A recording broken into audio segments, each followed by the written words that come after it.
It's all about humanity. About humanity.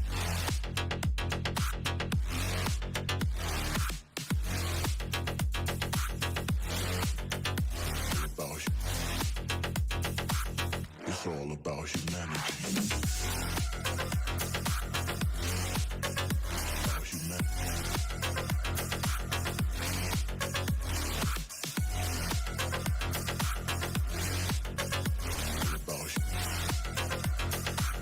It's all about humanity.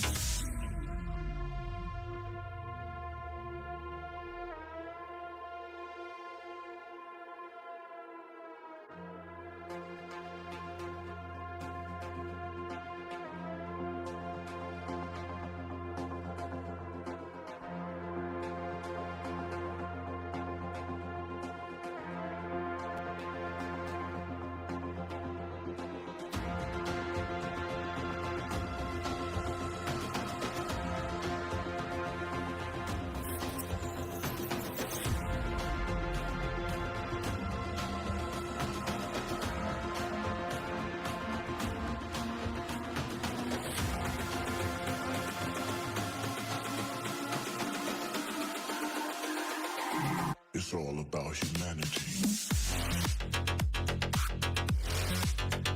About humanity.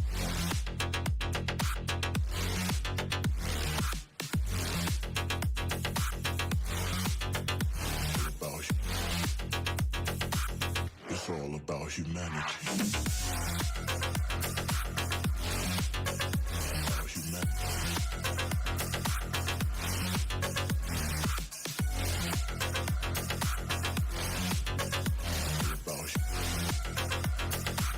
It's all about humanity.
It's all about humanity. About humanity.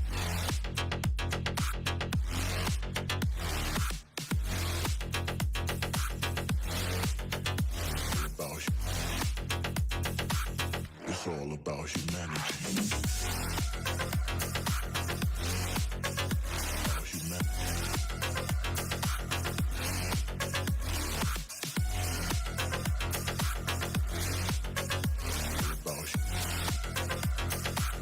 It's all about humanity.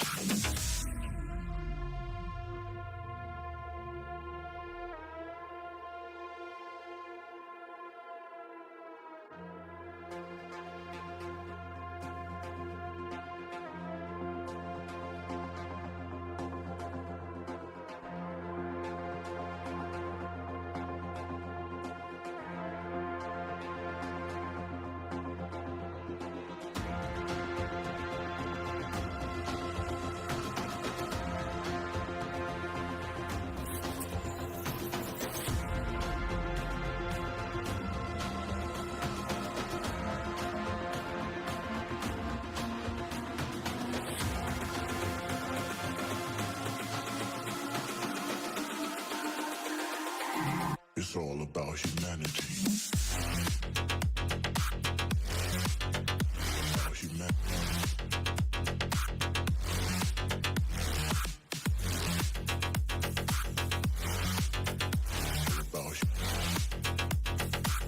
It's all about humanity.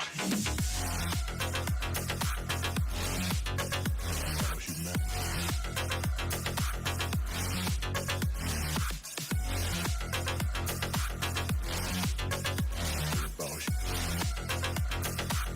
It's all about humanity.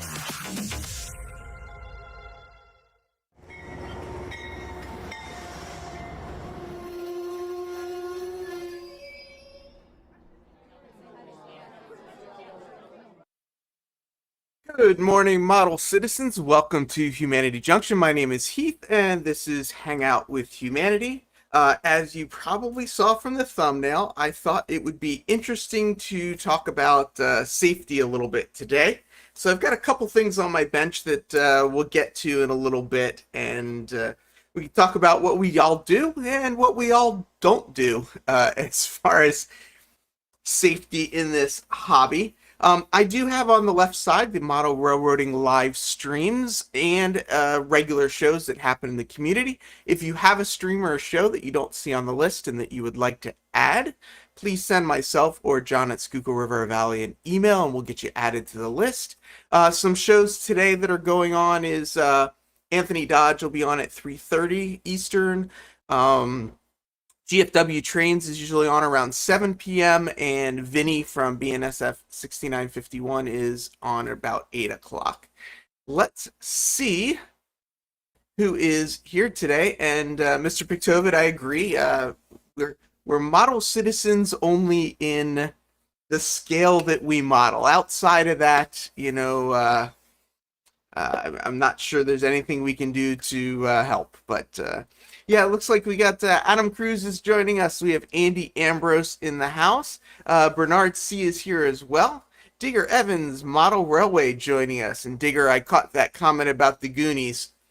We have Mason Dixon Railroad, who I believe is Alan from Jumping Someone Else's Trains, is now Mason Dixon Railroad. So it's the guy we know and love, just a little bit rebranded. Let's see, Mr. Pictovid, Andrew's in the house. Nisi J is here. John from Schuylkill River Valley joining us. I bet you he's enjoying a little bit of, I wouldn't say time off, but maybe a little bit of a slower time now that tax season is over. We've got Steve Childers in the house, and we've got, I'm assuming, Rich from Trains and Things and K&R Custom Models. I hope everyone is having a really fantastic day. I'm clicking on the wrong thing. I don't know if it's easier to say or not. Mason Dixon Railroad versus Jumping Someone Else's Trains. But hey, it's up to you. Shane's Trains, I don't know why, but your your camera's not coming up. If you either try, well, maybe if I try clicking and unclicking it, it'll come up. But if not, you may have to log back in. The software that I'm still using Melon. It's still got a little bit of issues, but I think the quality is better. So we have, oh, there's Shane coming up. Now we have Mr. Masters Plays. Please keep saying my name. I don't know what that means, but I think you're new around here, so welcome to the show. And if people do want to join, here is how you log in. Make sure you have your camera on. Yeah, and let's bring up some victims while we're at it. We've got Shane's Trains joining us, as well as Mr. Childers. What's happening, gentlemen? Hey, Shane, we can't. Did you say something yet, Shane? Because I couldn't hear you if you did. Oh, yeah, I can't hear you. I think you're muted on your end, but who knows? I could just be making stuff up. can you hear me? I can hear Steve. Of course, I can hear you. Is that really a question that you need to ask? No, I guess not. So Steve, what are you working on these days? I see you've got some fields and some looks like some animals grazing. Yeah, that's the farm scene. I just had the wrong camera up at the moment. So right now I'm beginning to work on Chicago. I have installed some lights and some bridges over the Van Buren Street Station freight yard. And today I'm gonna do some work, just some fix it detail type work at the farm scene and at the roundhouse. Are you doing the neighbor from Tim the Toolman Taylor, where you're kind of like hiding you're hiding your face a little bit just over the edge of the camera? Yeah, I wasn't watching, so I I'm sitting up now. All good, all good. So Shane, you figured out how to add your mic? No? Are you there's the little mute button down at the bottom and there's a little caret next to it. If you click on that caret, just make sure the correct mic is selected. And we still can't hear him. Well, at least I know well, I'm saying I think it's not me, but you know, who really knows? I mean, if Steve can get on here, I figure anybody can figure it out, right? Yeah, I just have to use my other computer. Yeah.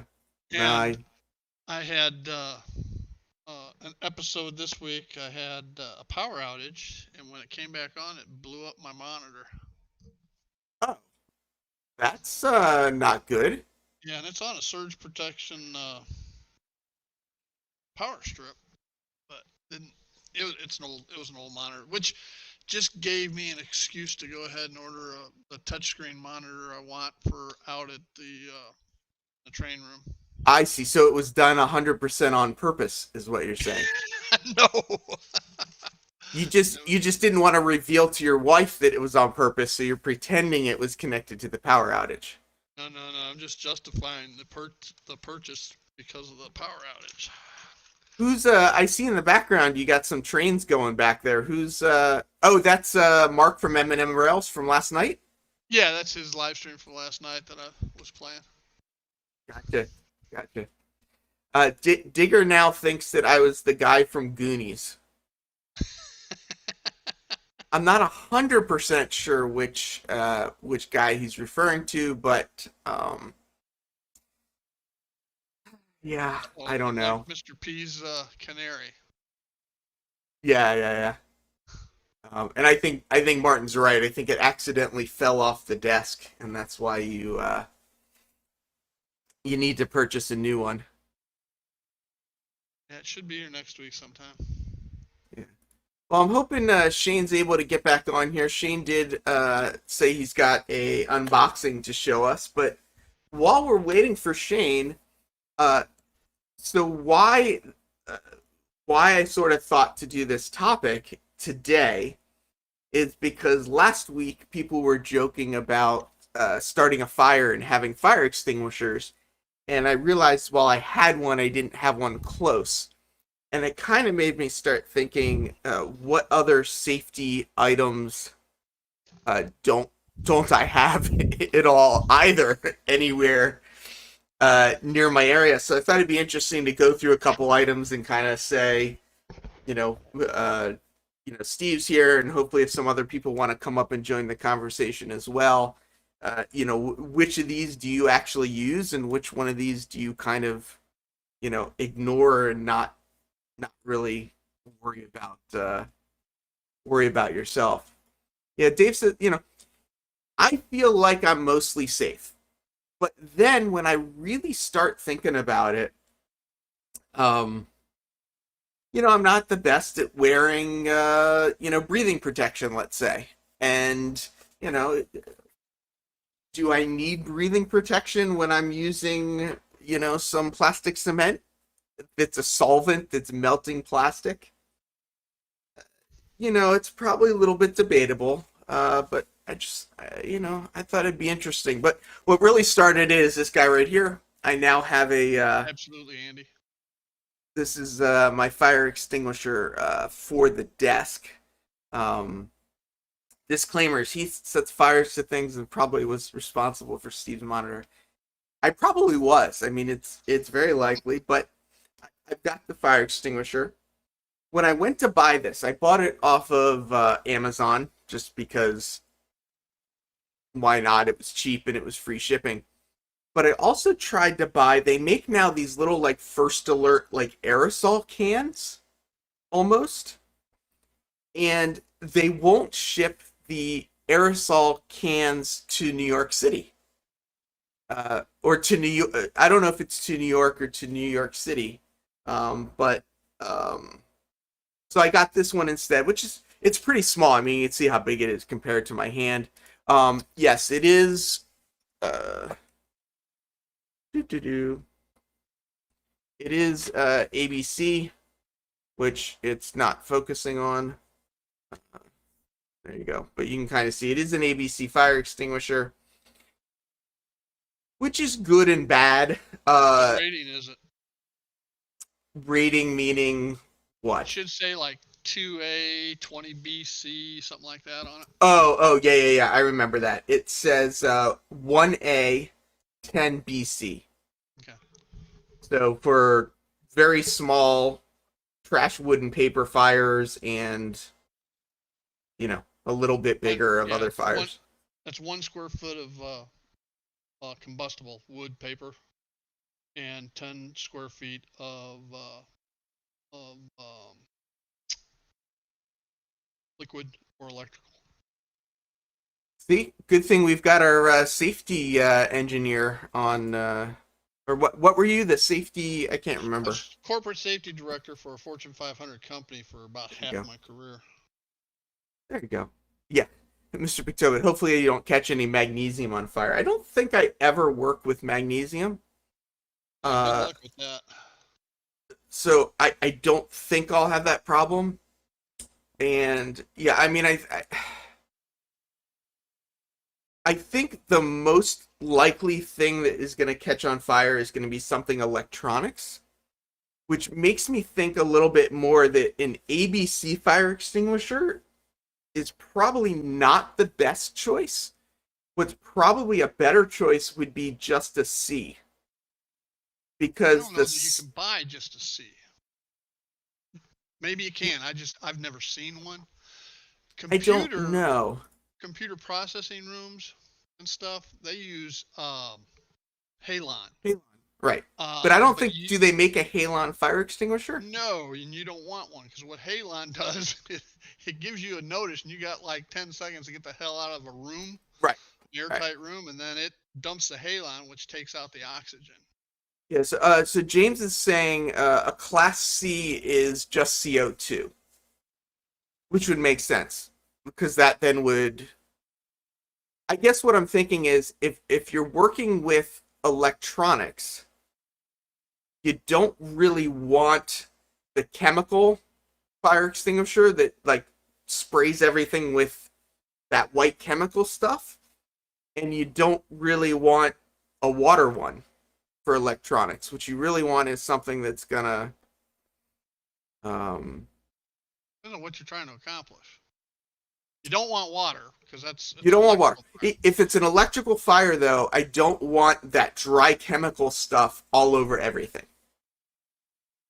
And right now, what this fire extinguisher is it's basically a dry chemical fire extinguisher. So there's going to be dry chemicals all over everything, which potentially means that I've got it all over my desk when I'm done putting out a fire, which I prefer not to have. So let's see if Shane got his mic working. Is it working now? Hey, there we go. I'm glad to hear it wasn't on my end. Huh? I'm glad to hear it wasn't on my end. It probably was. You just fixed it without us knowing. No, not really. Yeah, James says the chemical ones can be corrosive, which is what I'm trying to avoid as well. Yeah, you know it's going to be a mess when you have to pull the pin like a grenade. Exactly, Alan. But somebody just mentioned this too. Baking soda is actually good for like grease fires and that kind of stuff. But would they put out an electrical fire? Oh. I don't think so. Nope. I think you basically, an electrical fire is you either need the dry chemical stuff or you need something like CO2 or halon, which will displace the oxygen. I've got a really good story, a really funny story about halon. I heard Steve talking about it. A lot of people in the stream don't know. I was in the Army, and we deployed to Afghanistan in 08, 09.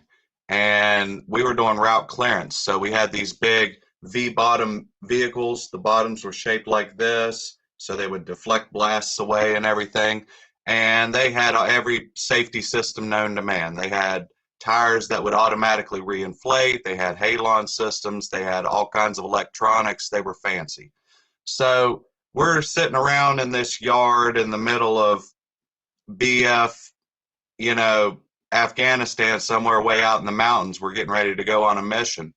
And one of our sergeants, they're sitting in the vehicle and they're kind of BSing around with everybody. And they start talking about the halon system. And somebody says, "You better not mess with that. It'll go off."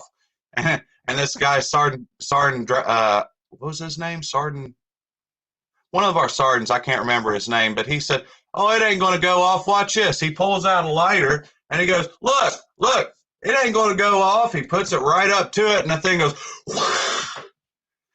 and this whole vehicle turns into like all the windows just turned white. And then this is a large vehicle. It's sitting on a Mack dump truck frame, and it fits like 12 people, and we had 8 in it at the time. So there's only one door in the very back. That door flies open, white stuff flying everywhere, and soldiers just start pouring out of there looking like they're covered in flour and coughing and hacking. It was the funniest thing ever. Wow. And that guy had to pay several $1,000 to get that system reset. Yep. I can imagine that was not and it's not like it was an accident either. Like Right. I don't think it was he intentionally meant to set it off, but he sure did it on purpose. I mean, I guess what's a little scary too is it's good nobody got hurt. I mean, the amount of air that displaces and then you get that in your lungs, like that could be dangerous. It could be. But see, we only had you were holding up your fire extinguisher a little bit ago. Yeah. The tanks that these halon systems come in are just about as big as these fire extinguishers. They're mounted upside down, like up in a corner somewhere. Yep. And it's just got a big nozzle, wide nozzle that points out into the vehicle. James from Boulder Creek Yard says they've had the halon system go off in an auxiliary machinery room. They thought some young sailor did it. Turns out something shorted and set it off. And Digger thinks it was me. I was not in the services with James, or with Shane for that matter. But so so I guess the question is, while we're on fire extinguishers, before we get to your other thing, it's what type of fire extinguisher should a modeler have? All the ABC, all types. Yep. I'm not worried about the powder going everywhere. No matter what kind of extinguisher you have, you're going to have to clean something up. And I just don't want to burn my house down. That's the whole idea behind a fire extinguisher. Yeah. I second that. And Heath, you're on the 14th floor. All right. If you can't put it out with a fire extinguisher, you don't go grab another fire extinguisher. You get the hell out of the building. Well, so One of your neighbors interesting. on the way out, though. So here's an interesting story about my building. My building, I forget the classification. I'd have to look again, but there's a classification for high rises where all of the apartments and all of the apartment doors are actually like fireproof. So if a fire breaks out in the apartment next to mine, I don't know what the rating is, but it's a pretty long rating before it gets into the hallway or into the apartment next door. So if there's a fire in my building, the fire department recommended practice is you wet some towels and you put them in your door and you stay in your apartment. That it's apparently more dangerous to go out in the hallway than it is. And the apartment next to mine, actually a couple years ago, before we owned this apartment, did catch on fire. And the only reason that the fire spread was that the fire started in the person's clothing closet.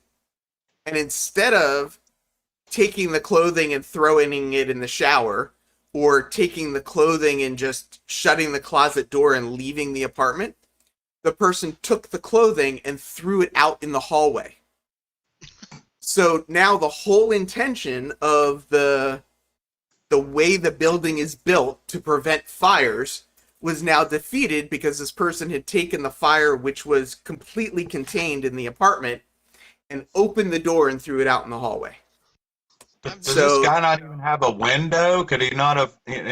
That's not an option. Throw it into the street. Well, the apartment's not on the street side, but again, what you should do in this building, if there's a fire in your apartment, is you leave the apartment and shut the door. Yes. You don't try and take the fire and move it somewhere. So what caused the damage to the building was not the initial fire. It was the actions of the person trying to put the fire out and basically spread it all over the entire floor to where there was, smoke damage on multiple floors and, the water damage then too, because the fire had spread so far, there was now water damage everywhere as well. Yeah, your doors are what's called fire rated, right? Typically, doors are rated for 1 hour. Yeah. All right. Which means they'll not burn up or melt down for an hour. Yeah. And that gives enough time for the fire department to arrive and hopefully contain the fire. Yeah, and So- being in New York City, an hour is an extremely long time for the fire department to get here. I mean, the fire department's around the corner, right? It's oh, and I forget too, there's all kinds of things in New York also, because I live in a 28-story building. If there's a fire in the building, it's not a 5 alarm automatically. I can't remember if it's automatically a 3 or a 4, but like it doesn't start out as a 1 alarm fire. It's automatically a multi-alarm fire because of the size of the building. Right. So like the evacuation vehicles show up, multiple fire departments show up. So it's this is actually a pretty safe building as far as fires go. Say that again? Do you have automatic sprinklers in your building? We don't. it was before sprinklers, so there's it was not. All the floors are concrete. I believe there's concrete between apartments as well, if I'm not mistaken. I don't remember. I don't remember about side to side, but I know up and down it's all concrete. But yeah. Too much stuff to worry about in New York, man. I couldn't do it. You get evacuated because of a fire, you end up getting mugged in the street while you're waiting to go back inside. No, not at least not around here. Not around here, you wouldn't. There's Dave. Multiple AKA Paul. companies, you only have one department in New York City. Yes, Tim is correct. It's correct. It's not multiple departments. It's multiple companies that come out. So, yeah. So, Dave, Good morning. what's happening? Hey, Jason. Not much. Hear me? We can. You look a little different. Your Not a scruffy? your chin area has changed. Yeah. Is Getting this warmer. is this the normal look, or is this a? Well, it was normal look until about 2 years ago. Yeah. Are you gonna grow it back out, or is this the new? Maybe eventually. Yeah. Turns out when the neighborhood's water systems go down, those sprinklers that the state made them install are useless.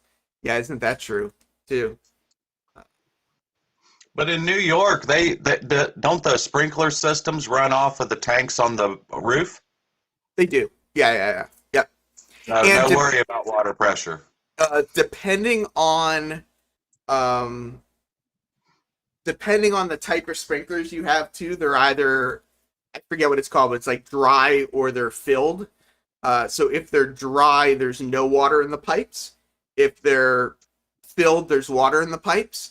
And the problems, if there's water in the pipes, it means that water's rusting. So when there is a fire and the sprinklers go off, you now have rusty water all over everything, which I've experienced. It's It's the very stinkiest, stagnant. nastiest water.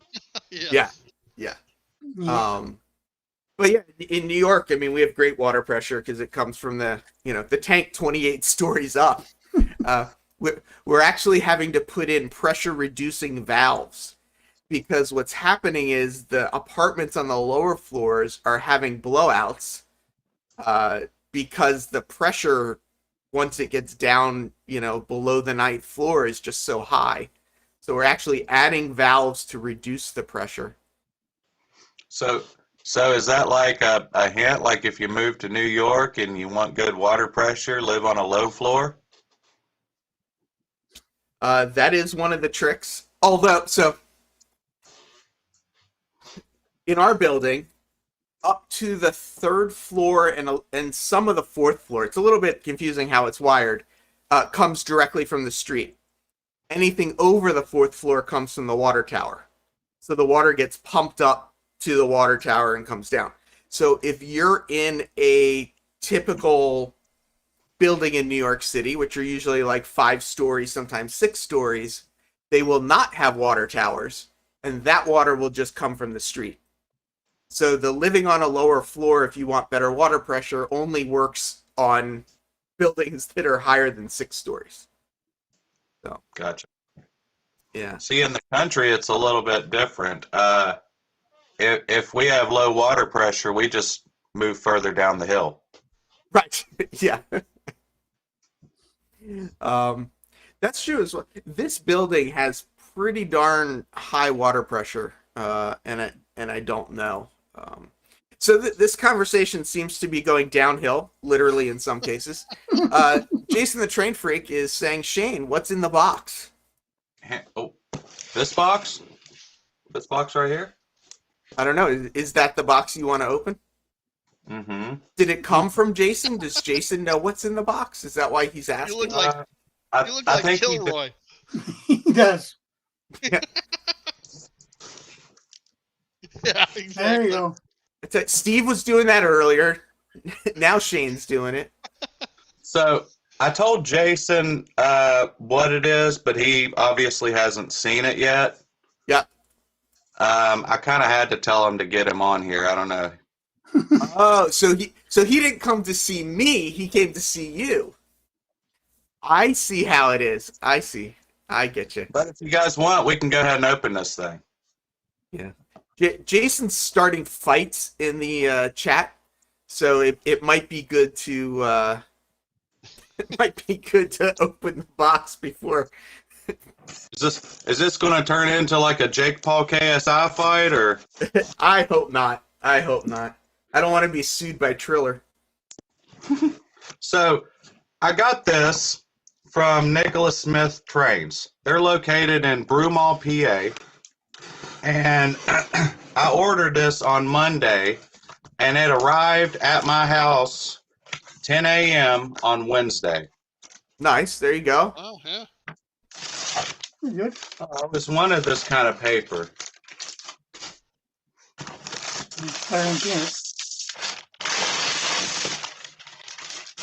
All right. Set this over Did that here. say Williams on it? Is that what I saw No? on that little box? No, did I miss it? No. Oh, bottom. I saw it the other way, and it looked like a W, and I got confused. Catherine. Ooh. Genesis. That's what I got. James is saying, "What's in the box, Shane?" 1 second. One second. Hey, Steve, why do you look so blue? Are you feeling down today? No. Jeez. Adam What do you Cruz mean? is guessing it's Amtrak. They put a big old sticker on the outside here, so I can't see anything. This is a delicate model. So is it Amtrak? Nope. Oh, Train Freak says he's got an Athearn Genesis as well. Ah, This is one of their newer GP7U. what's the U mean? I don't know. You'd have to ask SF. Well, it doesn't have a high nose, so that may have something to do with it. Yeah, basically they took a whole mess of GP7s and they rebuilt them and modernized them. Oh, so yeah, Boulder Creek is saying the U stands for upgrade.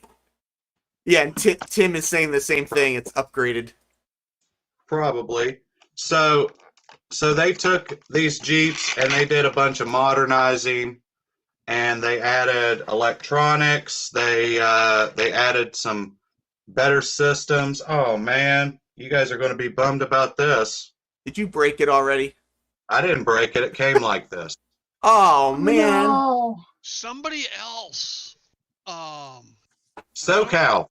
Yeah, that's who it is. And that's who gave me the idea to get one of these. Hmm. Man, that is a bummer. Look at that, guys. Yeah, James is saying that's too common. Is it actually broken, or is it just popped out of its holes? Looks like it's just popped out. SoCal's was broken, and then his second one that he got had one popped out. This one looks to be just popped out. I don't see any cracks. Yeah, I think it's just popped out. Well, you should video the unboxing so people see that you didn't break it. I thought I just did. Oh, Yeah, you just right, did. yeah. We'll go a little Mencia on you. Dun, dun, dun. Yeah, exactly. Adam says they had issues with the shipment of P-42s that all the mirrors had fallen out of the holes. Well, let's be honest. It's a train. Who the hell needs mirrors? I guess it depends which way you're going.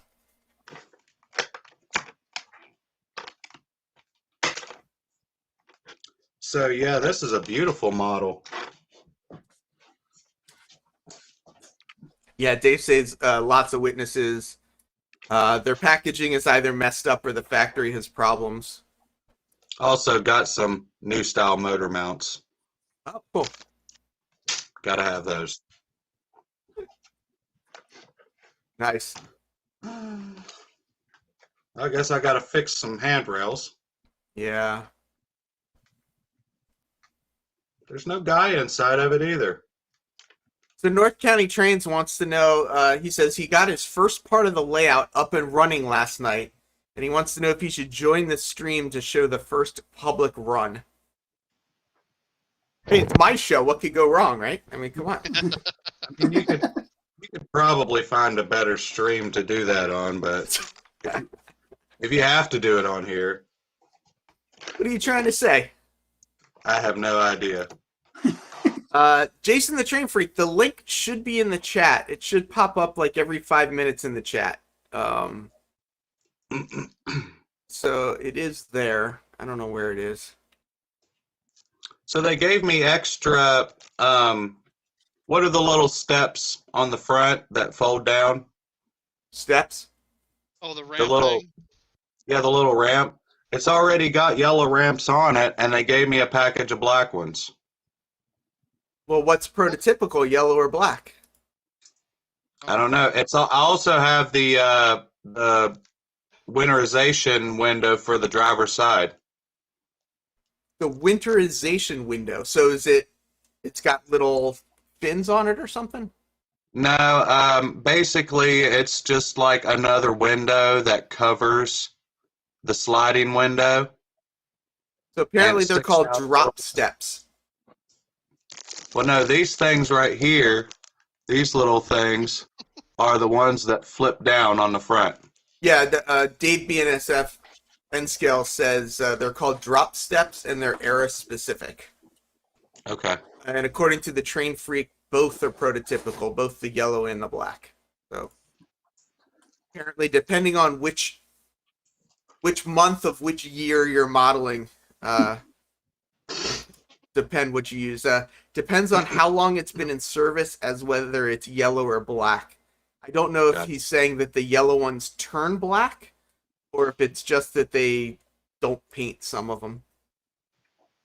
Well, to explain why I bought this model, because a lot of people are probably thinking, well, he's a chassis guy. What does he need a Santa Fe model for? Well, this model is going to get repainted. Go ahead, gasp, get it out of the way. I know everybody's going to do it. So my local short line has a bunch of older locomotives, okay? One of which is a GP7U. Ah, there you go. And you probably can't see from this picture, but this model has the dynamic brake panels blanked out. The vents on the side are covered with sheet metal.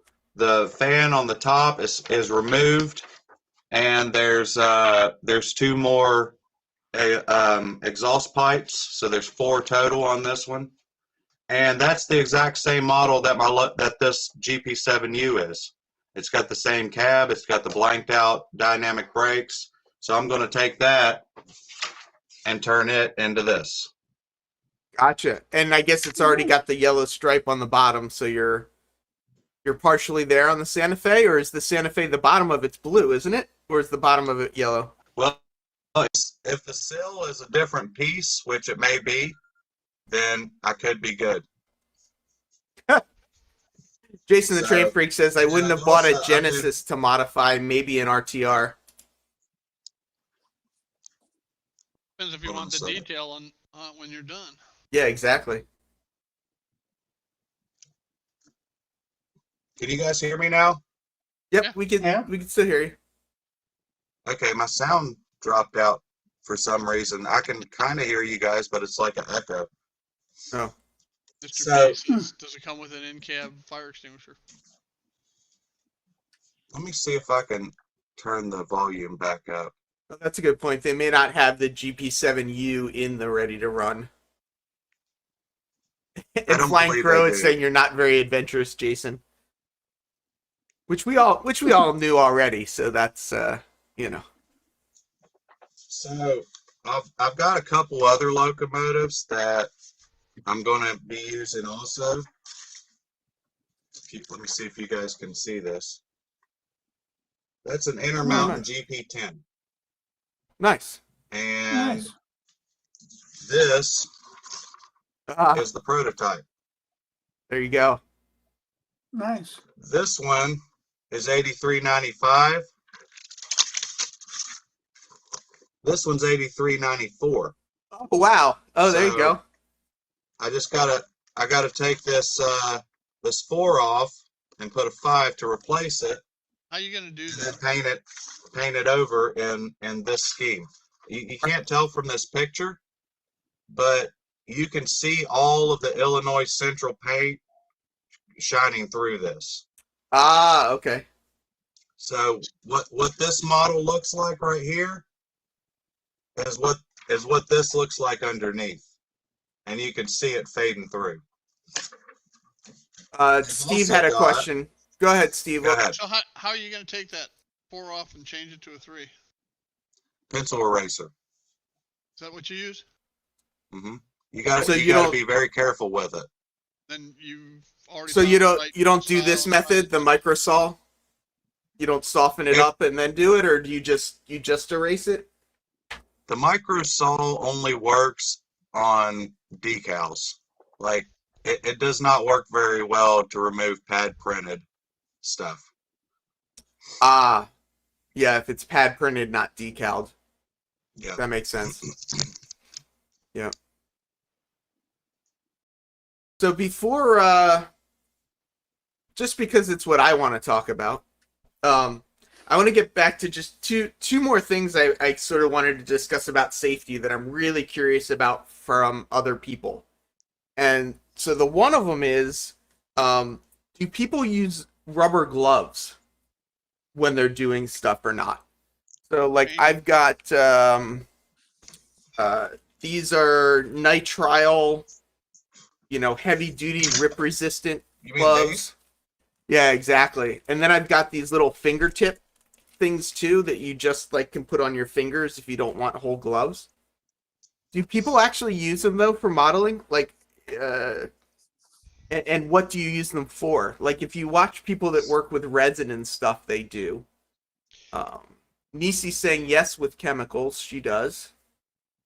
I use them, the latex for whatever Dave they are. says nitrile. Why? And I guess if you use nitrile, why nitrile versus like Steve says he uses latex? Just because of people being allergic to latex, probably. Well, but I know too, nitrile reacts differently to certain chemicals. And I guess I wonder, like, if I'm using plastic cement or if I'm using MEK or something like that, does it matter whether I use nitrile versus latex? I only use it when I'm spray painting or building trees and using a spray adhesive. Mm. Yeah, I use them after I've cleaned the castings and stuff before I paint them, so I don't get oil back on them. Dave says, I guess he uses nitrile because they're cheaper. I thought latex were cheaper than nitrile. I don't know what mine are. I'm gonna go look. I don't really remember. Nisi says nitrile feels better to her. Always when painting or handling recent paint jobs. Yeah, I definitely leave DNA on my models when I'm making models and I got plastic cement. I end up gluing my finger to the models sometimes. Or not so much with plastic, but with CA glue. Yeah, try not to get chemicals on you. And I guess that's part of the thing too. It's like part of me, I feel like I'm working with such small models. Like, how careful do I need to be? I'm not using oh, it's funny. So he says, yeah, Bernard C says, oh, and we lost Shane. The crazy Russian uses those finger condoms, and that's actually why I got them, is because I saw him on his channel. Finger cots. And these were actually latex. Say that again, Steve? It's a minor latex. They are latex, yeah. And these finger cots are latex. My doctor uses these too. Sorry, bad joke. I know.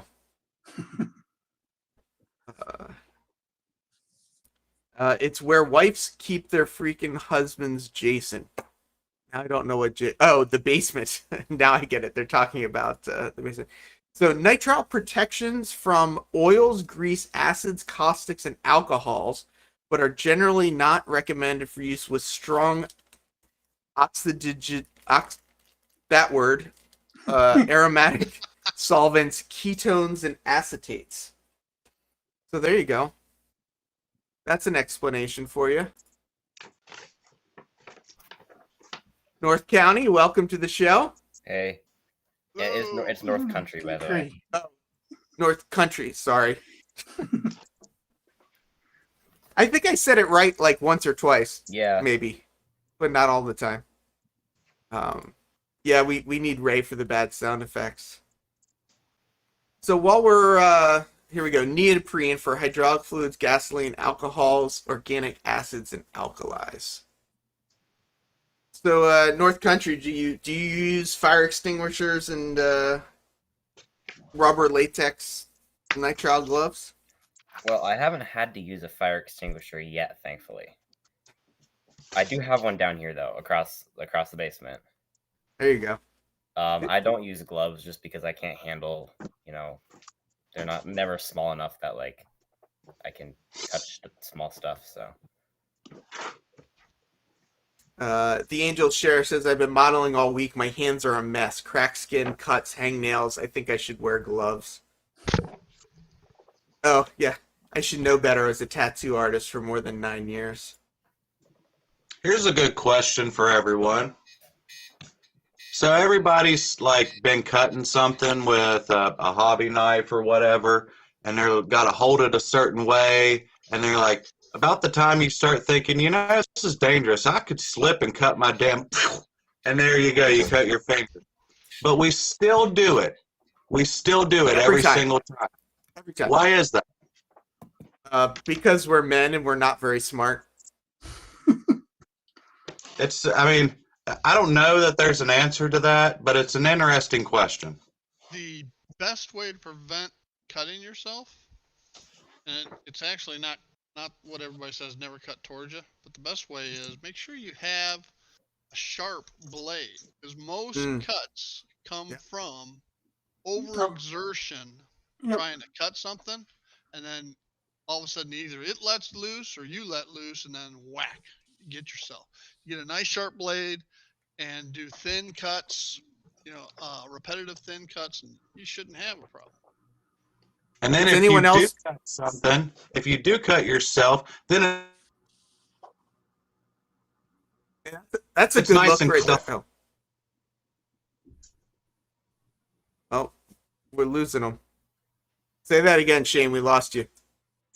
I said you want a good sharp knife so that when you do cut yourself, it's nice and clean. Or you just take the whole finger right off. Yep, exactly.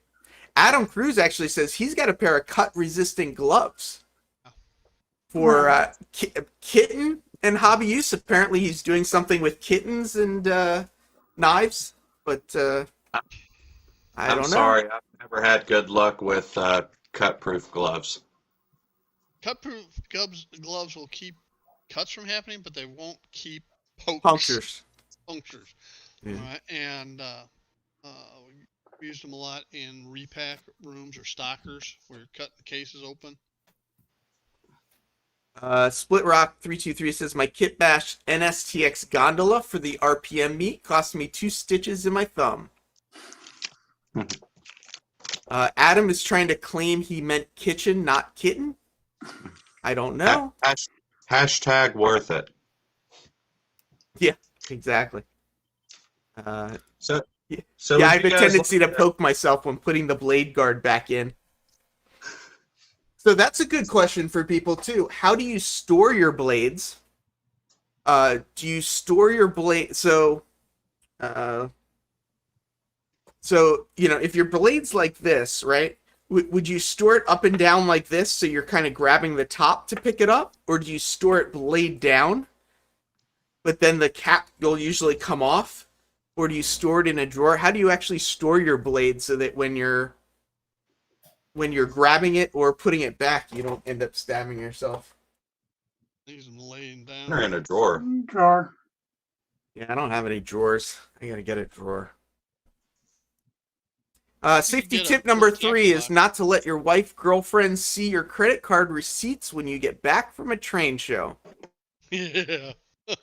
That is a or from the good hobby shop. safety advice. Yeah, a lot of people are saying flat on a shelf. Wait, I took the edge of my thumb off with a mandolin, so always have the cut-proof gloves on now. Yeah, and those little kits are good too with all the different styles of blades. You can actually choose the style you need. Yeah, these are all like on a magnet, so I can just stick extra ones on here. Oh, gotcha. Train Freak is saying that's why he hoards cash for the train shows. I, Let's I hope would love to Amanda hear. is not here. I'd love to hear how someone loses a thumb to a mandolin. It is apparently very common that people take off.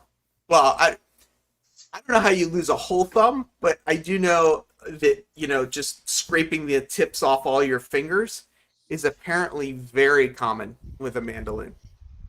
Yeah, Well, I guess mandolin. I can understand that playing guitar. My fingers get calluses and sore all the This is what I've heard too, that they're the most time. dangerous kitchen items is a mandolin as far as people cutting themselves. Okay, what's a mandolin? I'm thinking of a musical instrument. It is Talking about a musical instrument. it's not a musical instrument. It's kind of like a cheese cutter, I guess, kind of thing where it's got like, like, I mean, why don't I just look it up and screen share? You could just say cheese grater and everyone would be like, yeah, cheese grater. I understand how the hell somebody cuts their thumb off with that. Yeah, I know a cheese grater. But then you say mandolin and people's thinking, how do you cut your thumb off playing a freaking mandolin? Yeah, exactly. Right. So yeah, it's a cheese grater, Okay. basically. I'm trying to share it right now. Let's see. Mandolin kitchen. Share. Where did it show up? Oh, it showed up already. Oh, okay. A fancy cheese grater. Yes. Yeah, so people will be, cutting their vegetables or something, and they'll just keep slicing and slicing and slicing. And Andy is saying that the most dangerous item in the kitchen is the wife. I would agree. Not the mandolin, it's the wife. Is that why I you're would agree. divorced, Andy? Yeah, apparently. Andy went to try and make make something in the kitchen, and that was his that caused his first divorce. So North Country, I see you. Is that HO scale you got there? Yep. So Is that what's ready to run today? Yeah, I'm pulling up right here. My RS11 5001 Atlas. Is it B&H? Yep. Nice. Atlas? Yeah, Atlas Classic. One of the newer Sweet. ones. Sweet. I've had great experience with all of my Atlas locomotives so far. So I obviously can't run too far, but Yeah, don't run it off the edge. We Yeah. do not want to see that. I'll share what's going on right now. So this is a 6-foot section from there to this bridge, this mock-up road bridge that's literally a board on some foam. So that's 6 feet, and then down here to the end of the wall is 6 feet. And that's the first bench work I put together.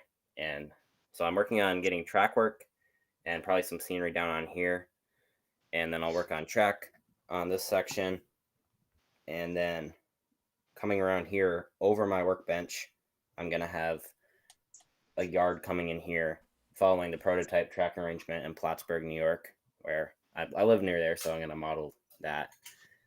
And eventually, I'm actually planning on having it come all the way around into like a loop and you stand in the middle. Are you going to keep it as a modular layout, or at some point are you going to make it, is it going to become more permanent once you get more sections? It's I'm not doing like a standard or anything. I'm just building it in sections one so that I stay interested in it. Like I don't want to do all the bench work, all the track. I kind of want to have multiple things going at once. But I'm gonna try to keep it generally like tracks, like ending at the modules, so that I can take it and move it. Because eventually, you know, we're gonna be finishing these walls because they aren't too good. But I want to keep it movable because, like, my last layout,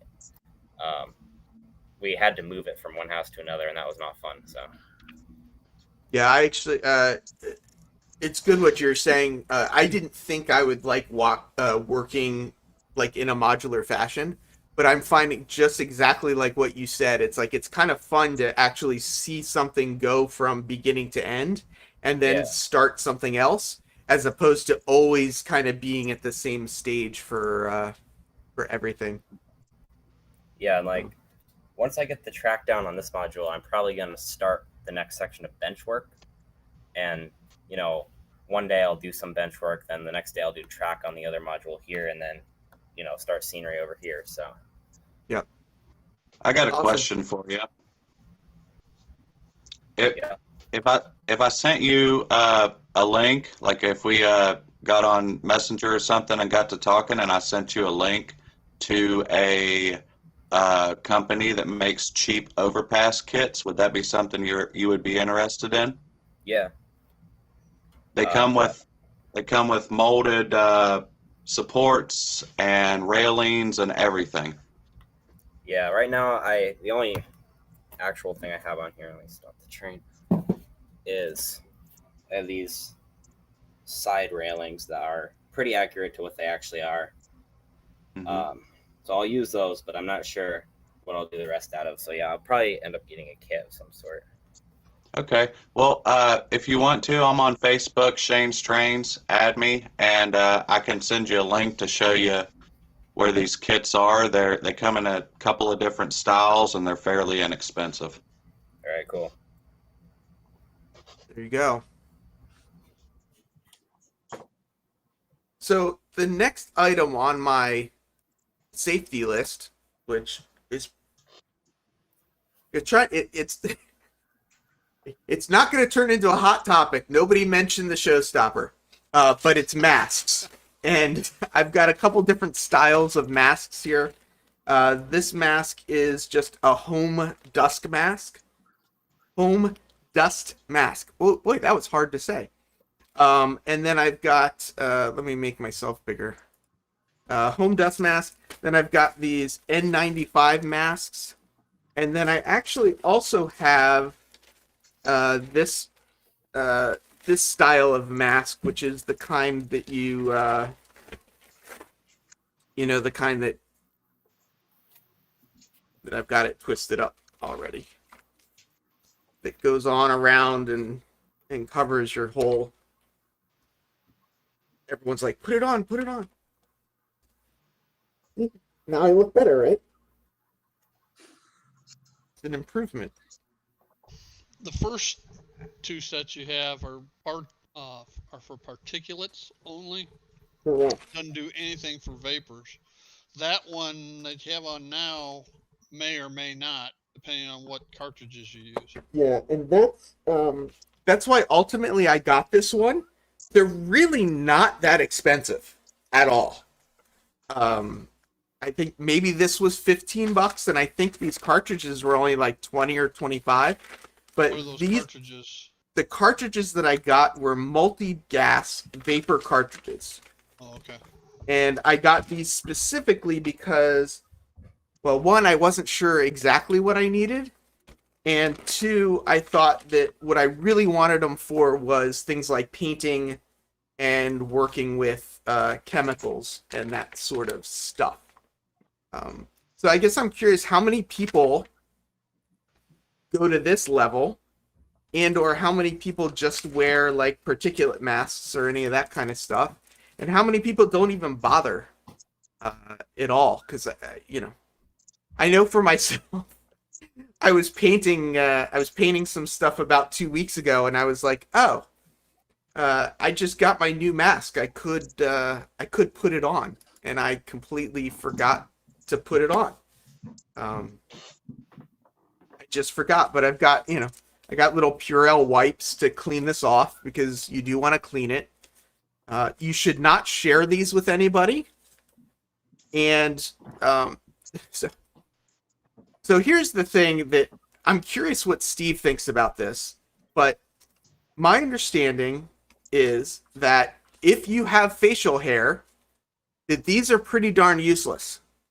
Correct. Not useless, but these, No, they're you useless. can never get a proper fit with these if you have facial hair. And that if you have facial hair, you should use a full mask, not one of these. They do make True. now a full face mask with facial hair, but they're about $700. Yeah. $700-800. But those, no, you're not getting a seal.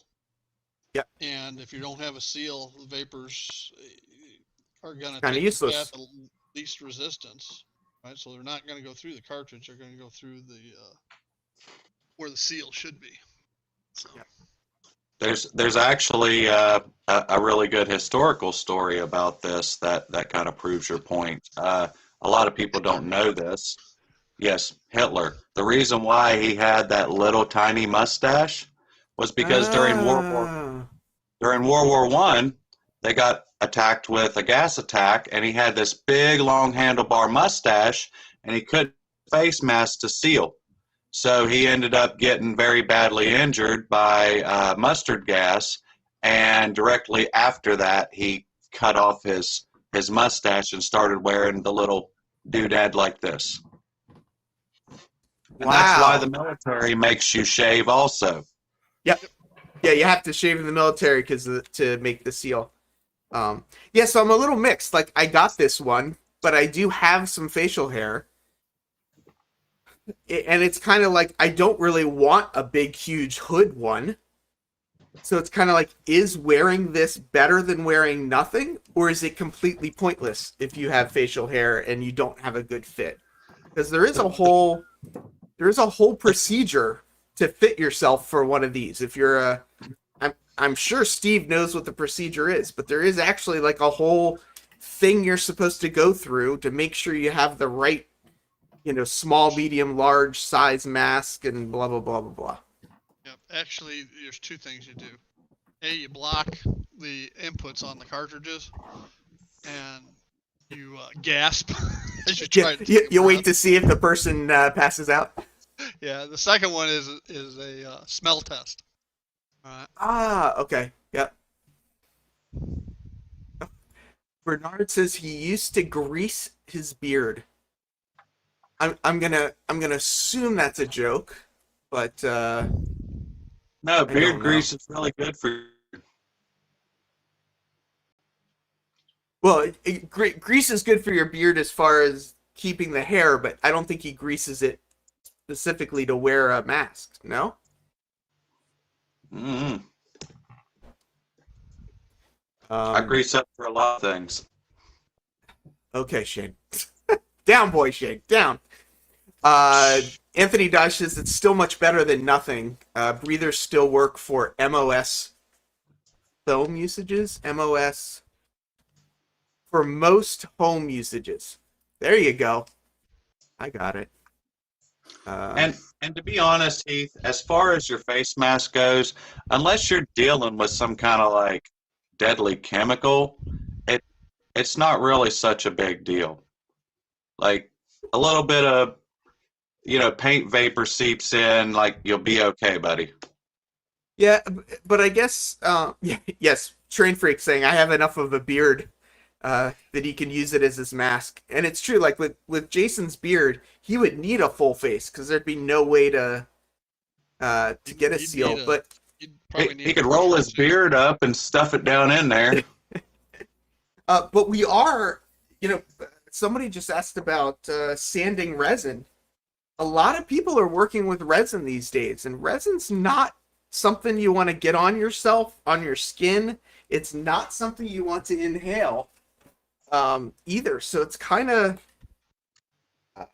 it's probably a little more important with resin. And I see too a lot of people that do. I'm into wood turning, and a lot of the people that do the epoxy wood turning have the full breather setups that do a lot of that stuff just because of the Dust. dust and the fumes too of the glue. You know, when you're cutting MDF or stuff, there's also the toxic stuff. So yeah. Well, I'm gonna get going and go let a dog Awesome. out. Well, thanks for coming. Do you have any parting thoughts on safety before you head out?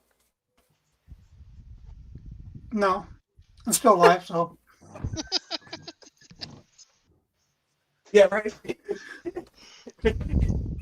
As long as you don't die, it was safe, right? I mean, that's yeah.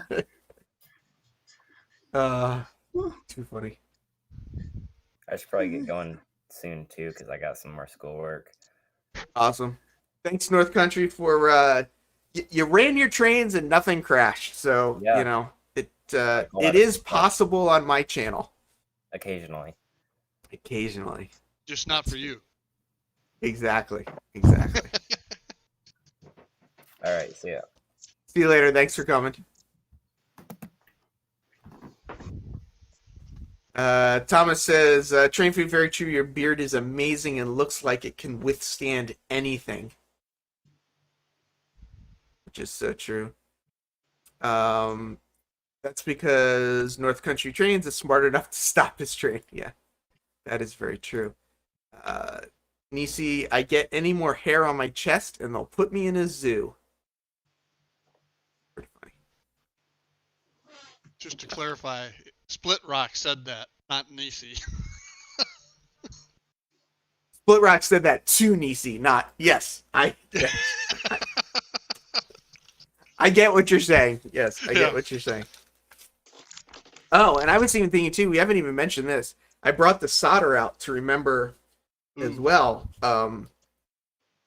If you're soldering, the fumes on that are pretty bad as well, and you should probably be wearing a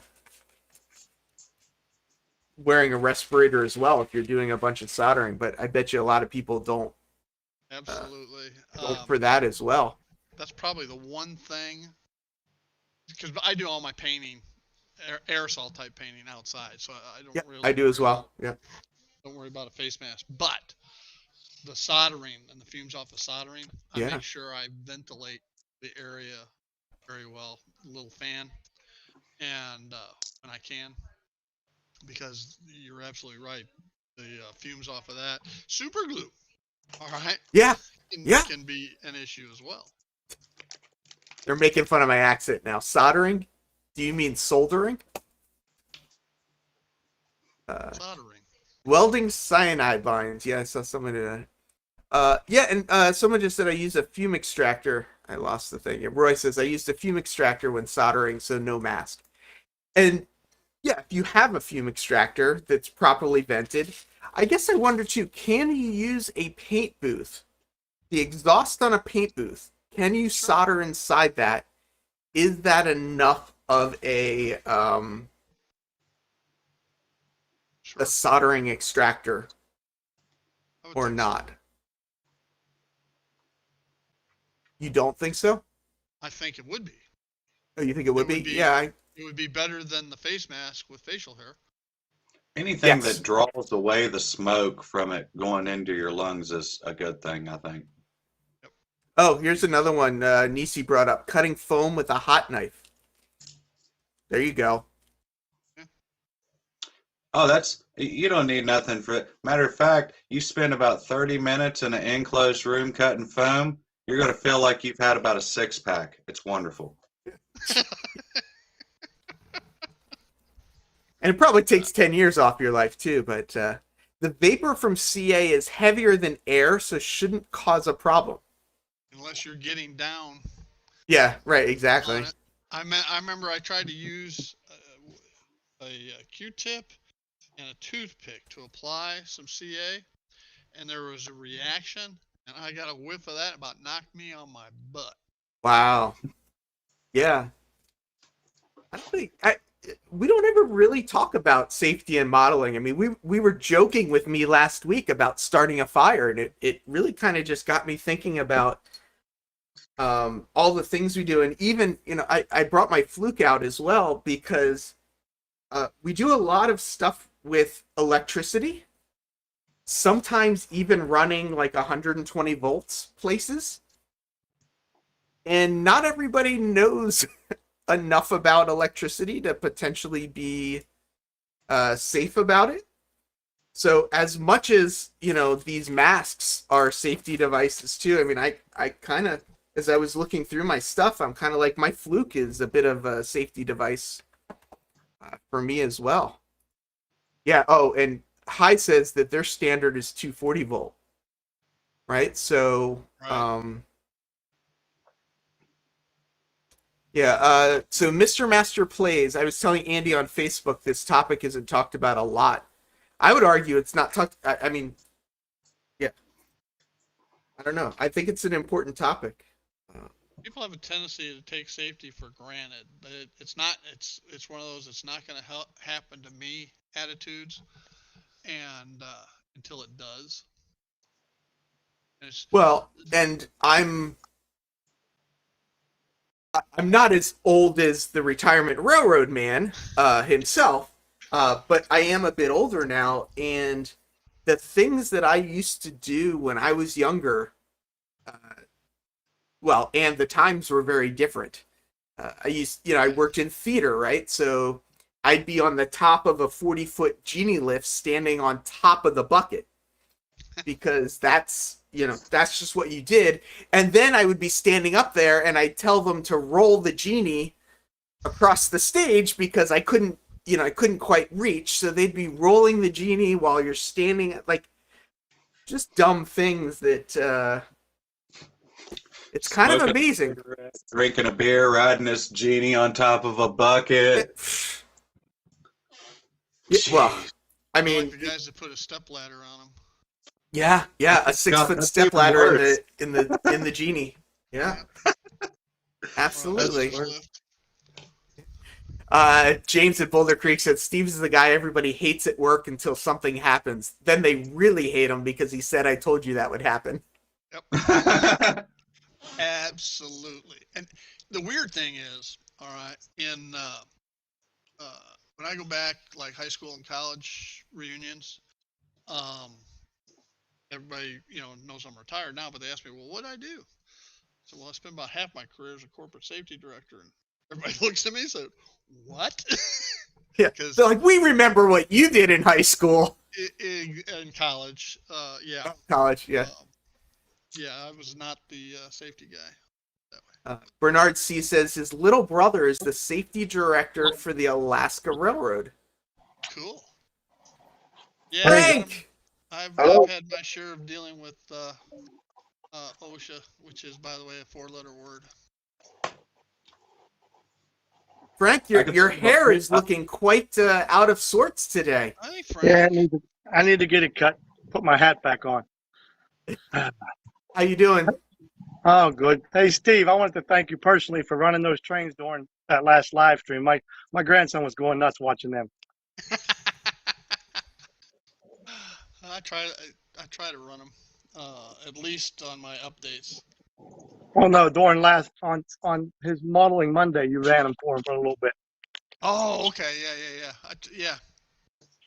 Now that I have, when I'm on my main computer, right, I can run mini cam, and which allows me to do multiple cameras. Switch the cameras. Yeah, I can switch cameras easy. I can have multiple cameras, and by maybe this time next week or shortly thereafter, I should be starting to reconfigure my train room desk area, where I'll be out there with this computer and my new touchscreen monitor. So Nice. Cool. He was going nuts. He never seen a turntable before. He was like, oh, cool. He saw his train, the loco turn, and he's like, what? Hillbilly Railroad says that he's tied 2 40-foot ladders together to get to the top of a chimney. Oh, no. Yeah. And I like this one from Thomas. I'm proud of my safety contribution at work. I'm the reason for at least 3 safety videos. So Frank, are you a safe guy? A what?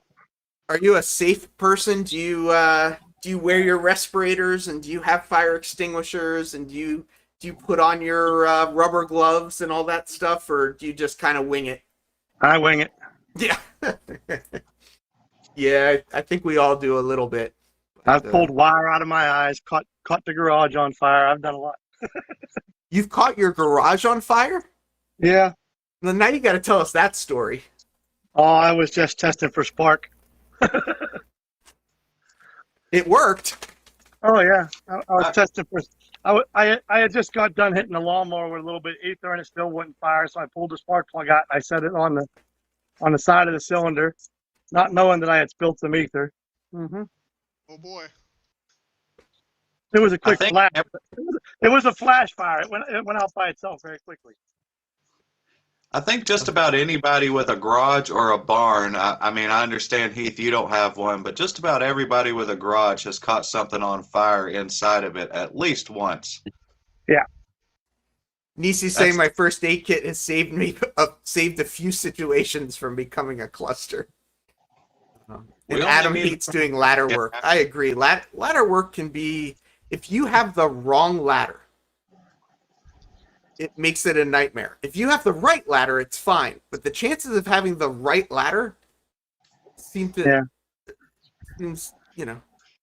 Here's So what I always another funny safety story happened in the garage back when I was about 17, 18. Bunch of younger kids in the neighborhood, 15, 14, 15, would hang around because I had dirt bikes and whatnot. And the neighbor had given me a scooter which had been recovered for him by the police, had been stolen. But he couldn't get it running, so he gave it to me and said, "Here, you can have it. See what you can do with it." Well, it wasn't getting any spark. That people had stolen it, cutting all kind of wires, trying to hot wire. Mm. Well, I couldn't figure out. I didn't have voltage meters back then, so I got one of the neighborhood kids to hold the wires one at a time while I kicked it. And finally, when he jumped, I said, "Yeah, that's the one I need." Yeah. Well, I don't know if anybody has a use to weld with their railroad. But if you do, like I've got a MIG welder, and you should never weld by yourself. Yeah. Okay? Yep. As a matter of fact, in an industrial environment, you cannot legally weld by yourself unless you are in a welding booth. Okay? You always have to have a fire watch, somebody standing over you with a fire extinguisher.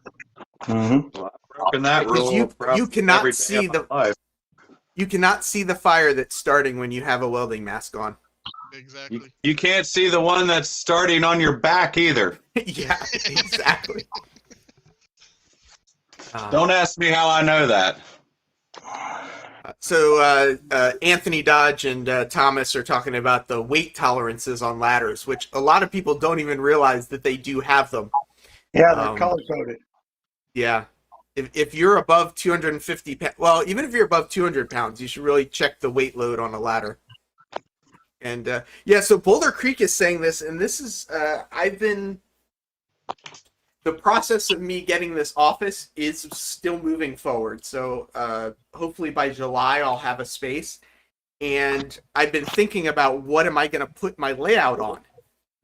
And the thought of buying wood to build benchwork to put the layout on is making me nervous because of the cost of wood. I probably won't weld, but I am thinking of using metal instead. So, yeah. Aluminum. What'd you say, Shane? Aluminum. Aluminum, yep. I'll probably use, there's something called 80-20, which is an extruded profile.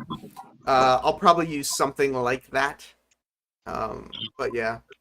Yeah, Wigwag Workshop. I have several fire extinguishers, trend airflow mask for wood turning, and I'm guessing that's one of those full kit things that I was thinking of. I'm gonna look it up actually because you don't know what it is. Yeah, here you go. images. Let me share that. You know, Heath, you could use folding tables. Somebody posted folding tables and foam. I am going to use, initially, I am going to use folding tables. That is what I'm going to use. But eventually what I want is aluminum. Eventually what I want is to be able to put wheels on it. And I've been debating whether it'll be easier to just use the plastic tables, folding tables that I have that I use, and then put wheels on those, or whether it would be better to just buy a little, aluminum frame. But here it is, a Trend Airflow Shield. If you've never seen them, it's a full, headgear setup. So, yep. I Hey only, guys, I only, I got a I've question only real had the quick. opportunity to weld once in my life with a MIG welder, and I didn't have a mask at all. Needless to say, I woke up the next morning in the hospital because I could not see. Oh, jeez. Ooh, ooh, ooh. Oh, Been there, that's So awful. yeah, I'm definitely a wing it guy. Wow. You're Hey, lucky Hey guys, to I got a see today. question. Go ahead, Shane. Tell me what you guys think about this red beacon. Is this flash too slow, too fast? Well, What do you guys what are you using it For for? what? for the markers on the end of a caboose, the ones No, that that's go in the fine. center? For a Fred. That's fine. No, That's not a fine. Fred. That's fine. Too slow? I can get faster. I think it's fine. I have some Okay. ended train lights are just about like that. I don't Well, think there's any specificity, whatever the word is, to Well, you don't want it flashing like a turn signal. right. Well, that's the slowest flash that company has. They have two faster ones, and I thought the slow would be the best. I it's fine. Some of my Bachmann cabooses I bought, and some of the hoppers I bought those Bachmann end of car lights that come with the truck. Hmm. You know, and they seem to work fine. They flash just about that right there. Cool, cool. That's from Evan's Design, if you guys are interested. Yeah, Yeah, a Evans lot of makes a my lot of lights those from kits. Hey, speaking of that, I actually ordered some lights specifically to show you, Heath. Oh, yeah? You've got Yeah, them they have. fired up right now? No, they're going to be here. I'm hoping they'll be here for Monday. I got to be So, just the lights. they have a new light, and the size of it they're calling the Z, and it's that they claim it's the smallest LED made. Huh. Hmm. Well, there you go. I have some And very tiny ones. well, we can compare them whenever I get this Z LED, and I also ordered a pico and a nano size. So Hmm. I'm going to have three different sizes, and I'll demonstrate them for you guys and give you an idea how small they are. Maybe you guys can use them in your locos or something. Yeah, no, that'd be great. I got a pack of 20 nanos last week and used about 10 of them, and 5 of them have burned out. From Evans? No. Can you see Get them that from, LED? Can you see that yeah. LED that I'm holding up right in front of the camera? Yeah, there's some small ones now. I can see it That's now. Yeah, that's for a Anthony fact. Dodge says That's for guys a fact you comparing can't see a sizes lot. again. But Nisi had a question too. Nisi was asking about fiber optics, and I do. One of the companies that I really like is Model Train Technology. I don't know if people are familiar with them or not, but they make these LED scene controllers, and you can either plug LEDs into them, or they've got this version which actually uses fiber optic lights. So if you want to light up a building with fiber optics instead of with LEDs, you can. They make kits for adding fiber optic to things, but They've got a bunch of other lighting products as well. You know, Fiber optics, small fiber optics are great for like pinpoint headlights in your automobiles and stuff on your layout. yeah, Check this yeah. out, guys. Here's some. These headlights are fiber optics. Yeah. Uh-oh, How did you get fiber? Your dad's Oh, spinning yeah, your yeah, hair. yeah. Right, because a lot of them use light pipes, and the light pipe can just be a fiber optics string. Yep. Yep. Light pipes are Tom's era, fiber optics. It's interesting because They're fiber certainly optics bright do enough. seem to be coming back. I'm a little surprised about that. Oh, please don't bring back fiber optic lamps. Not those kind of lamps. No, jeez, not that. I've got my Buckingham fountain is like those fiber optic, and it is fiber optics.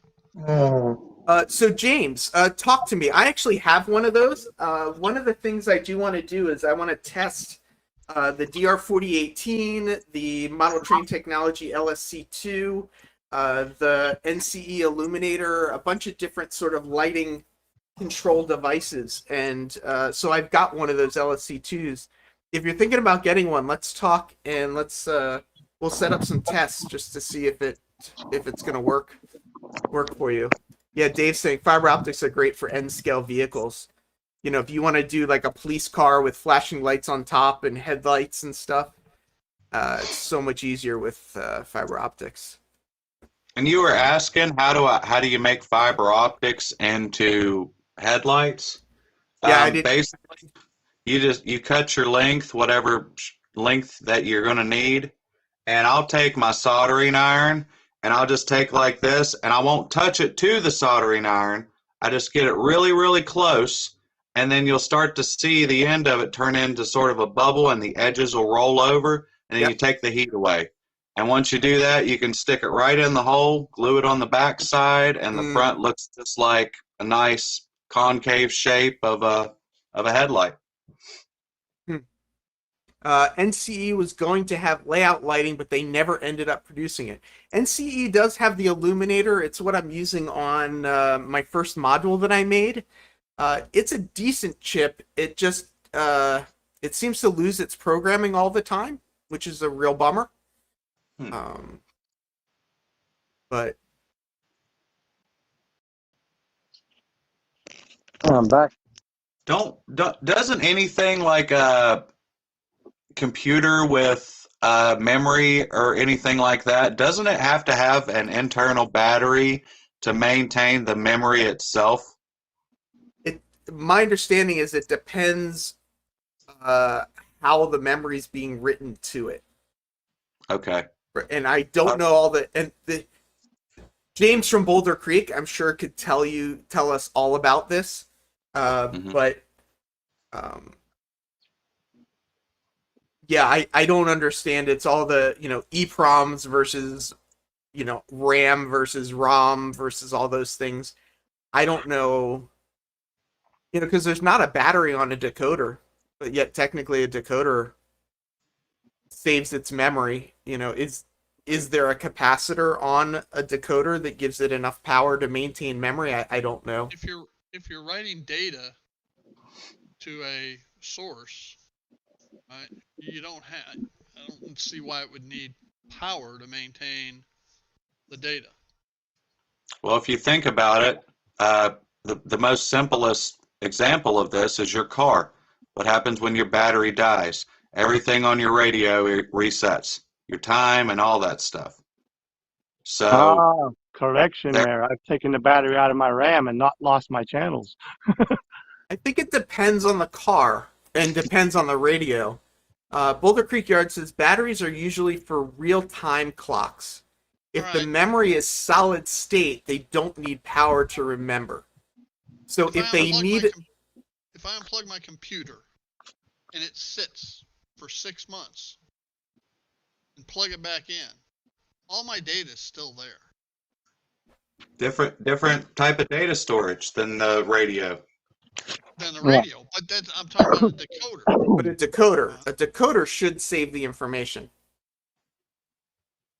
Yeah, I it's would written. think. Decoders only save some of the information, though. Some of the information gets saved in the system. Yeah. Depends on which DCC system, but and what if you're talking about consisting. Some So of it's saved on a perhaps, controller, some of it's saved on. Well, like the address on your locomotive, if you stick it in a drawer for a year and pull it back out, the address stays on the locomotive. And all Yep. your Right. CV settings. Yeah. Yeah. The reason model train stuff loses its mind when power is lost or clears out is because it's just super cheap electronics. And Hillbilly says it's called CMOS, which I know about CMOS chips in cameras. I'm not familiar with CMOS chips as far as memory goes. But, I don't know. Well, it is 1 o'clock, which is usually about the time I start winding this up, and I am really hungry and want to go get some food. So Me too. I'm gonna I'm gonna call it pulling a Vinny, because Vinny is always hungry on all of his live streams. At least it seems. So, he doesn't eat till 8 o'clock at night. I wasn't hungry I know. until you mentioned it, Heath. I know. Not with soundtracks. If I let mine sit on the shelf, the address is gone. Interesting. Yeah, so data is stored in an EEPROM. Digger is saying it's 6 p.m. here. No, Digger, it's only 1 o'clock.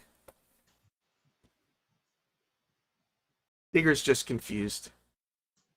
H&H Express says it's 7 p.m. where he is. Well, it's talking about time change, I guess I'm in Ohio, Vinny's in Arizona, so when it's 8 o'clock here, it's probably like 6 o'clock there, so he's right on time. Depends on what time of year. 'Cause That too. He doesn't go on Right. daylight savings time. Yeah, Vinny doesn't change times. Oh, now they're getting into the soundtracks conversation. They're like, what? What happens to your soundtracks? So Robert from Flying Crow is saying that his soundtracks decoders, if you let them sit on a shelf for a certain period of time, I don't know that we know the exact time, but that they will not hold their CV settings. So I don't know. That's a good question. If Jason the Train Freak's still here, we can ask him. I know he's a big fan of the soundtrack stuff.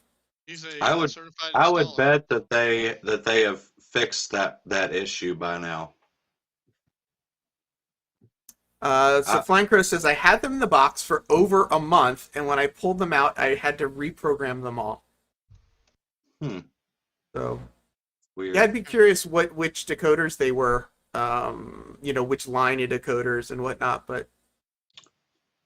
It's possible that maybe there's a very, very tiny internal battery built into the decoder just to maintain. My assumption is it would be a slow discharge capacitor that would keep the memory for a certain period of time that gets recharged every time. A capacitor, just a really fancy battery. Some of my Bachman Easy with the factory decoders, in which we all know are cheap decoders, have sat on the shelf for months and they still have the address. Yeah. Yeah, Boulder Creek saying they have not fixed the issue with programming on their newly produced economy decoders. So I guess it does depend on the level of decoder. It would be interesting to find somebody or a group of somebodies that fully understand all this stuff and could be able to answer all these questions that we have. Yeah, where's Scott when we need him? Well, I was going to say George from Soundtracks. We can try and get George from Soundtracks on one of our streams and do a little interview / bombard them with questions. The TS2s are easier to program, but their old ones need a lot of inrush current.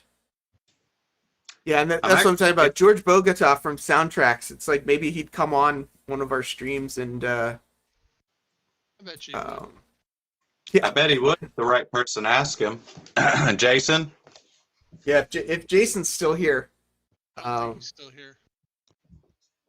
If people don't know, Jason, is this public? I don't know if it's public. I'm not going to say anything because I don't know if it's public. But anyway, He's a certified soundtracks installer. And and yeah, that's public. public. Okay. Yes. Yeah. And he just became a certified dealer as well. Yeah. Yes, he did. Yeah, I actually I've got a couple of decoders I'm going to try out from Soundtracks, the AT series. They look just like a Athearn DCC Ready board. They've got like the four terminals on either end and everything, but it's not a DCC Ready board. It's an actual decoder. And Okay. so Yeah. and they give you the 3-volt function so you can use LEDs. There you go. I just put the Tsunami 2, the big Steam one they reprogrammed to have the big boy. Put that in my Genesis big boy and ripped out the factory board. It had the MRC decoder in it. I ripped that thing out. It sounds so much better now. How Do you was still Genesis? have the MRC control, the command station, or are you going to get rid of that at some point too? No, they fixed it and I ain't had a problem with it, so it's good. Okay. The I thought the Genesis big boys came with a Tsunami 2. They do. I have an older one. Okay. Yeah, the older ones don't have it. The old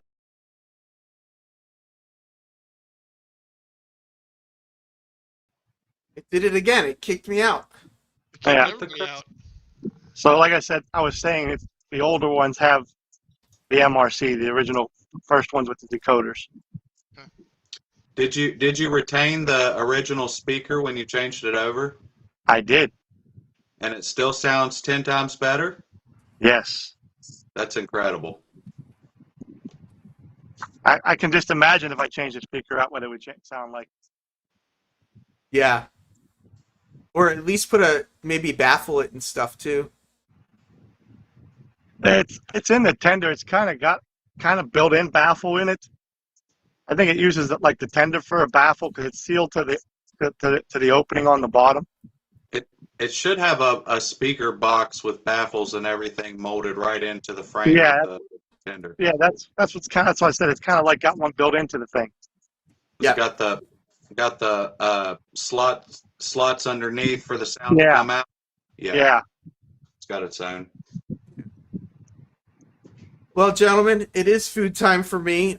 Please check out my sponsors. Check out the links in the description because they are what makes this possible. Thank everybody for memberships, people that are Patreon members or YouTube members and or that contribute super stickers or super chats because they also really help. And, thanks to everybody that comes up on panel. Before we go, anybody in the chat that's got contests or anything going on that they want to mention, please do so. And anybody on the panel, if you've got anything that you'd like to mention before we wrap up, now is Oh, I just had a the question. time.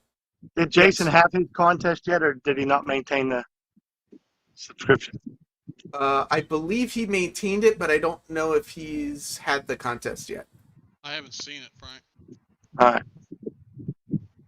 He's been pretty busy trying to get his stuff with Soundtracks taken care of and everything. So I know I mentioned Monday night, and I'll mention it again. I got my 100th tip of the day video coming out sometime in the near future after I get through all the editing. So are you going to tease the topic or not yet? I will say, hang on. So that- Jason is hosting Sidetrack Sunday this weekend, and it sounds like he will be holding his contest on Sidetrack Sunday, or at least drawing for the contest on Sidetrack Sunday. There might be a segment on No, more poop sticks? poopy bag tubes. Just for you, Heath. I like it. People are talking in the chat that they're getting snow again. What? Holy crap. It's going to Oh, be in cottonwoods. it's going to be in the low 90s here today in Pittsburgh. Cottonwood yeah, snow. it's already like 88 here. Oh, cottonwood snow, meaning the white on the trees that's falling. Yes. What part of Bernard Ohio are C. you from? Bernard C is saying snow though. I don't know if he's talking about real snow or what. Oh, is it Rick Bailey? Was I wrong? Oh, whoops.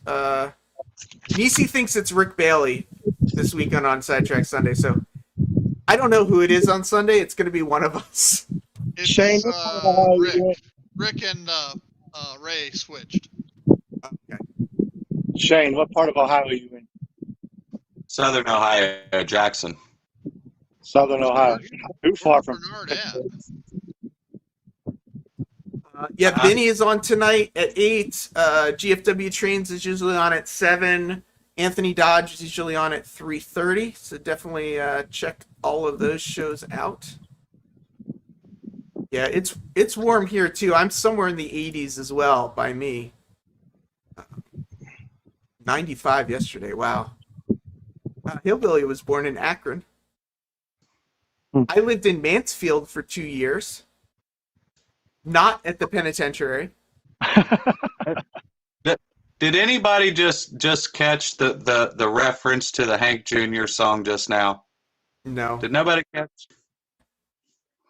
No. Okay, he said you were talking about hillbilly.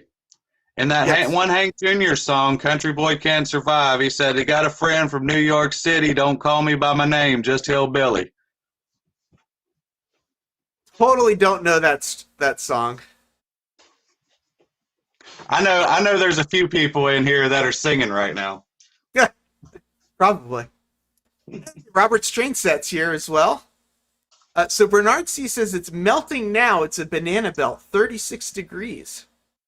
Jeez, I didn't realize that. Oh, wow. See, Gordy Robinson's having his second child. Wow, there we go. we appreciate the warning. I think Hillbilly gets the reference. Tim might edit a video today, but I think he's been saying that for a while now, and we lost Frank again. But Tim says I don't have that song memorized anymore. Well, I like that buddy. train.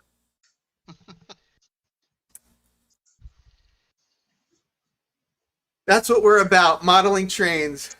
So let's keep that going. I'm going to sign off. I'll catch everybody later after I've had a little bit of food to eat.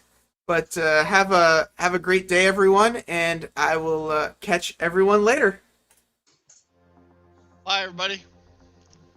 Bye, guys.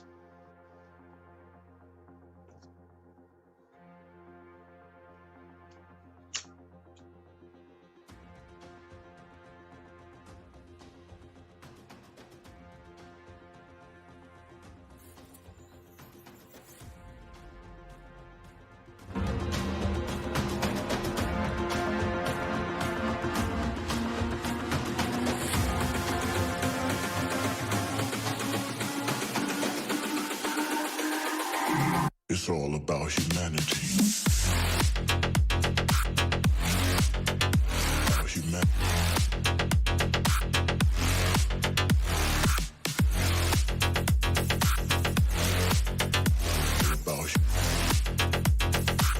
It's all about humanity. About humanity.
It's all about humanity. About humanity.